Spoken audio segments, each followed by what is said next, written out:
رمضان مبارک، رمضان مبارک، اے صاحب ایمان تجھے رمضان مبارک، رمضان مبارک، رمضان مبارک، رمضان مبارک، رمضان مبارک، اے صاحب ایمان تجھے رمضان مبارک، رمضان مبارک، رمضان مبارک۔ اعوذ باللہ من الشیطان اللعین الرجیم، بسم اللہ الرحمن الرحیم، اما بعد فقد قال اللہ تبارک وتعالی فی کتابہ المجید وفرقانہ الحمید وہو قولہ الحق۔ بسم اللہ الرحمن الرحیم، شہر رمضان الذی انزل فیہ القرآن ہدی للناس وبینات من الہدی والفرقان۔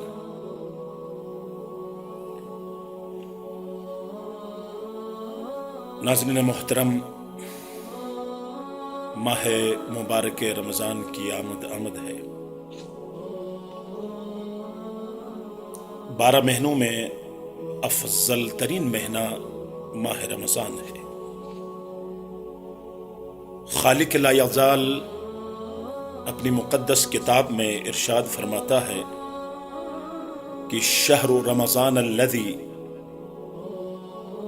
رمضان وہ مہینہ ہے الذی انزل فیہ القرآن، جس میں قرآن نازل کیا گیا ہے۔ ہدی للناس وبینات من الہدی والفرقان، جو انسانوں کے لیے سراسر ہدایت ہے اور ایسی واضح ہدایت پر مشتمل ہے جو راہ راست دکھانے والی اور حق و باطل کا فرق کھول کر رکھ دینے والی ہیں۔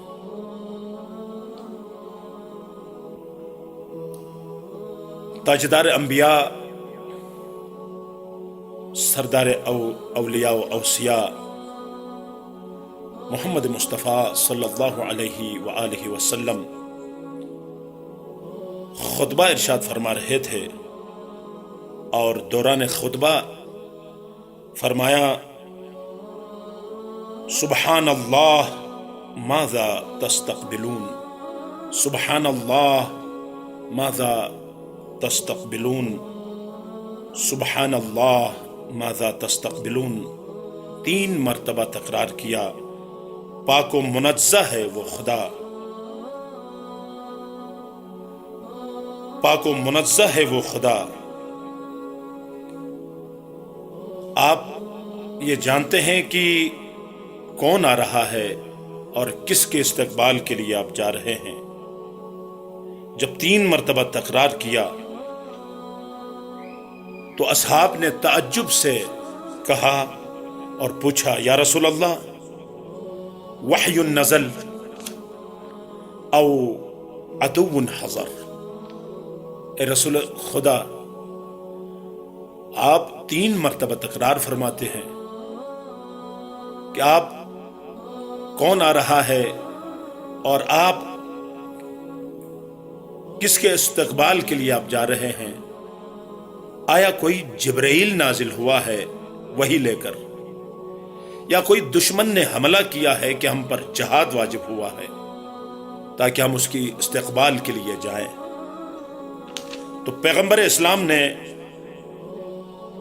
مسکرا کر فرمایا، نہ جبریل نازل ہوا ہے، نہ کسی دشمن نے حملہ کیا ہے، بلکہ میں خوشخبری دے رہا ہوں، اور اہل علم، اہل چشم، با معرفت لوگ جو درک کرتے ہیں اس مہینے کو کہ ماہ مبارک رمضان آ رہا ہے، اس لیے میں نے 3 مرتبہ کہا کہ تمہیں پتہ ہے کون آ رہا ہے؟ ماہ مبارک رمضان آ رہا ہے۔ اہل ایمان، اولیاء، اوصیاء اور ان کے پیروکار، ان کے پیرو اس ماہ مبارک رمضان کا استقبال کرتے ہیں۔ اہل معرفت اس طرح استقبال کرتے ہیں جس طرح کوئی عاشق معشوق کا استقبال کرے، کوئی محب محبوب کا استقبال کرے۔ لیکن جو نہیں جانتے ہیں اس مہینے سے پریشان ہو جاتے ہیں۔ وہ سمجھتے ہیں کہ اس مہینے میں بھوک ہے، پیاس ہے، شدت ہے، اور پہلے سے پریشانی اور خوف کے عالم میں ہوتے ہیں۔ وجہ یہ ہے کہ ان کے اندر معرفت نہیں ہوتی ہے۔ ماہ مبارک رمضان جس میں قرآن نازل کیا گیا ہے، انسانوں کی ہدایت، اب دیکھیں، ہدی للناس، مسلمین کے لیے نہیں، مومنین کے لیے نہیں، یہ ماہ مبارک رمضان کی اہمیت اتنی بڑی ہے کہ مخاطب ہے انسانوں سے کہ یہ انسانوں کی ہدایت کرتا ہے۔ اور بالخصوص پیغمبر اسلام نے وحی کی زبان سے ارشاد فرمایا کہ یغفر فی اول رمضان لکل اہل قبلہ، کہ اول ماہ رمضان تمام اہل قبلہ کی مغفرت کرتا ہے، تمام مسلمانوں کی مغفرت کرتا ہے۔ قرآن کہتا ہے انسانوں کی مغفرت، اور پیغمبر فرماتے ہیں بالخصوص اہل قبلہ کی مغفرت کرتا ہے۔ تمام مسلمانوں کی مغفرت ہوگی اس مہینے میں۔ ماہ رمضان، ایک شخص نے جب یہ سنا پیغمبر اسلام سے تو تنزیہاً کہا بخن بخن، اچھا ہوا اچھا ہوا۔ تنزیہ انداز میں جب کہا تو پیغمبر اسلام سمجھ گئے، کہا ذاق صدرک، تو کتنا بخیل ہے، تیرا سینہ کتنا تنگ ہے کہ خالق منان جب بخش دے گا اور بخش دیتا ہے تو آپ تنزیہ انداز میں کہتے ہیں کہ سب کی مغفرت ہوگی۔ ہاں، مگر 3 گروہ ایسے ہیں جن کی اس مہینے میں بھی مغفرت نہیں ہوگی۔ ان میں سے ایک وہ ہے جو میرا نام سن کر درود نہ پڑھے، صلوات نہ پڑھے، یا دھیمی آواز میں صلوات پڑھے، اس کی بخشش ماہ رمضان میں بھی نہیں ہو سکتی۔ حدیث ہے کہ النظر الی البخیل حرام، کنجوس کی طرف نگاہ کرنا، نظر کرنا حرام ہے، اور جو کنجوس کی طرف دیکھتا ہے اس کا دل بھی مر جاتا ہے۔ پوچھا گیا یا رسول اللہ، کنجوس ترین فرد کون ہے؟ تو پیغمبر اسلام نے فرمایا، کوئی میرا نام سنے اور مجھ پر درود نہ بھیجے، صلوات نہ بھیجے، اور اگر بھیجے بھی تو انتہائی کاہلی کے ساتھ، دھیمی آواز میں، وہ دنیا کا سب سے بڑا کنجوس ہے۔ لہذا محمد و آل محمد پر درود بھیجے بغیر خدا کی نماز قبول نہیں ہوتی ہے۔ تو رمضان میں بھی، ماہ مبارک رمضان میں بھی، خدا رسولوں اور ان کے اہل بیت پر درود بھیج کر ہی اس مہینے سے کوئی بہرمند ہو سکتا ہے۔ اور دوسری بات فرمایا کہ آق والدین، جن سے والدین ناراض ہیں، جن سے والدین جنہوں نے یعنی والدین کے آق شدہ لوگ ہیں، وہ بھی اس مبارک مہینے سے بہرہ حاصل نہیں کر سکتے، ان کی مغفرت نہیں ہوگی۔ یہ روایت ہے۔ وہ خدا جس نے اپنے واجب رکعتوں کا ذکر قرآن میں نہیں کیا، کہ ظہر کی کتنی رکعت ہے، عصر کی رکعت کتنی ہے، مغرب کی رکعات کتنی ہے، لیکن اس خدا نے تمام جزیات والدین کے بارے میں قرآن میں ذکر کیا۔ کبھی ارشاد فرماتا ہے وَاخْفِضْ لَهُمَا جَنَاحَ الذُّلِّ، عاجزی سے اپنے پروں کو والدین کے سامنے بچھاؤ۔ اور کبھی وَلَا تَقُلْ لَهُمَا اُفٍّ وَلَا تَنْهَرْهُمَا، ان کے سامنے اف تک مت کہو۔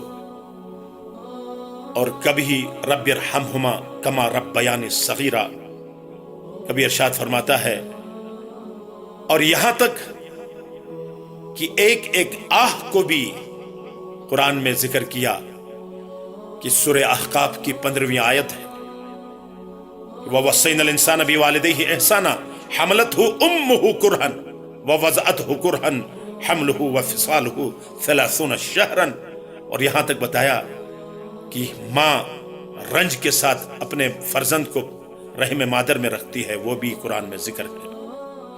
لہٰذا اگر کوئی اس مہینے سے بہرہ حاصل کرنا چاہتا ہے، فائدہ لینا چاہتا ہے، تو اگر کسی کے والدین ناراض ہیں تو دست ادب جوڑ کر میں عرض کروں گا کہ خدا کی مہمانی میں جانے سے پہلے گھر کے خداؤں کو، گھر کے رب کو، گھر کی مربیہ کو راضی کریں۔ اور تیسری بات، اس مہینے سے بہرمند وہ ہو سکتا ہے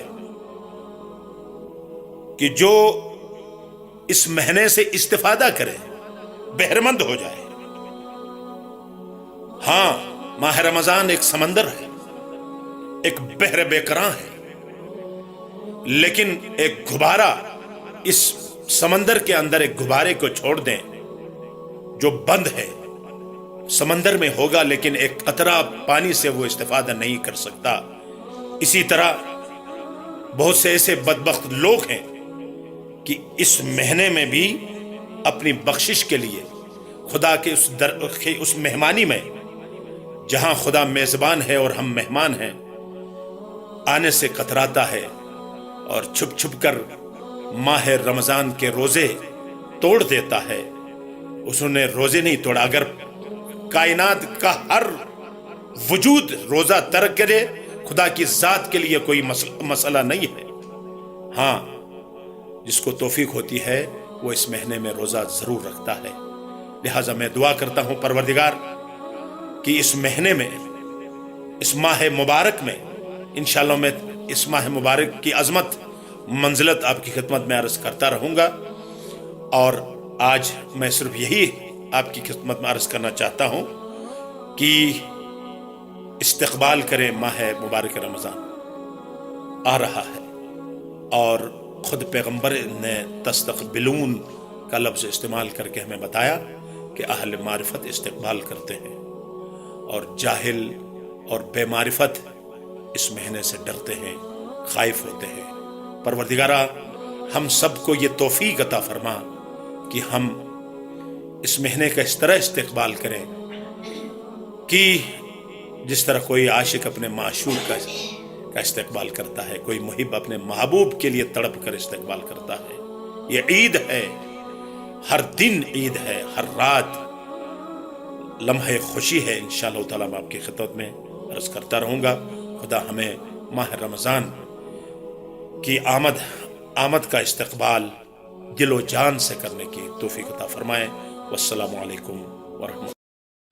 رمضان مبارک، رمضان مبارک، اے صاحب ایمان تجھے رمضان مبارک۔